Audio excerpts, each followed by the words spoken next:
government representatives are inadequate.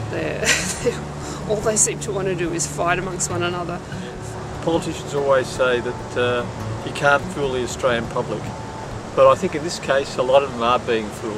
Where is all of the economy, education, health, housing, environment, unemployment, petrol prices, transport, all of these issues, where are they getting addressed in this great big bun fight that's Parliament and government?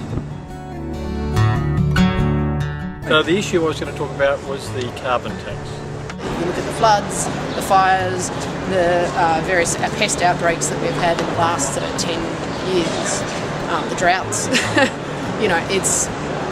The environment and the impacts that we're having on the environment that we're aware of or unaware of are obviously going to be an enormous challenge for us to deal with in the future. I think it's pretty straightforward that climate change is being caused by people using too much carbon. So I think we should be doing something about it, and just sitting back and waiting for something to happen in the long term is a very short-sighted, selfish point of view. I have nothing but praise for what we currently have in Melbourne, but that's my personal opinion, and it's been my personal experience. Certainly with something like healthcare, or you mentioned before, crime and that sort of thing, like those type of issues, people immediately connect to their fear of things that might happen to them or people that they love.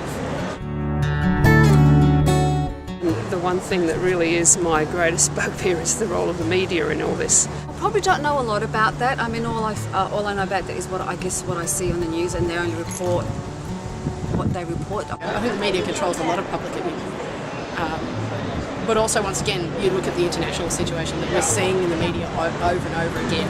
There's a global economic downturn, there's countries going broke, declaring bankruptcy. So there's a lot of fear around what does that mean for us in Australia. The media is driven by people who pay attention to it and don't bother to think for themselves and don't bother to investigate issues for themselves. They don't bother to search for different opinions and weigh up perhaps conflicting ideas.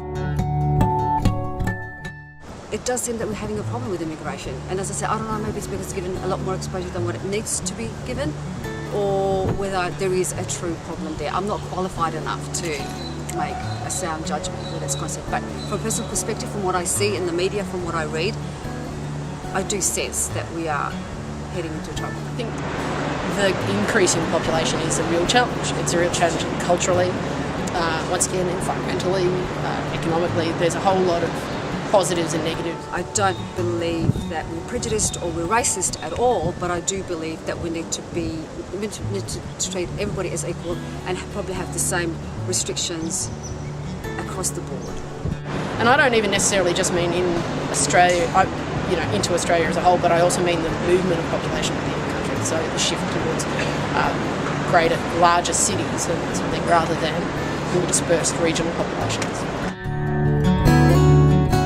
I think inflation from a housing perspective, I do believe that housing is no longer, it was the Australian reachable dream once upon a long time ago. I don't believe that that's still the case. It's quite expensive for a young couple to purchase a first home, that's my belief.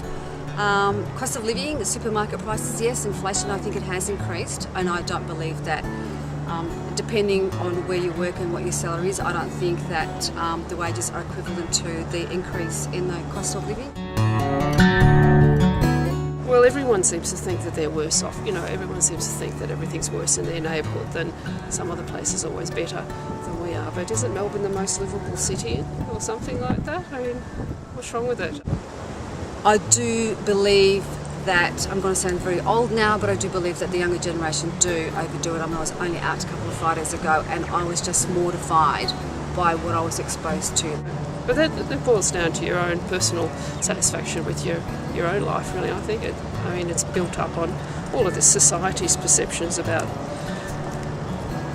things that are built on individuals' perceptions about their own lives. And if you're not a happy person, you're not going to be happy with the world at large, because the world at large is really a reflection of how you think.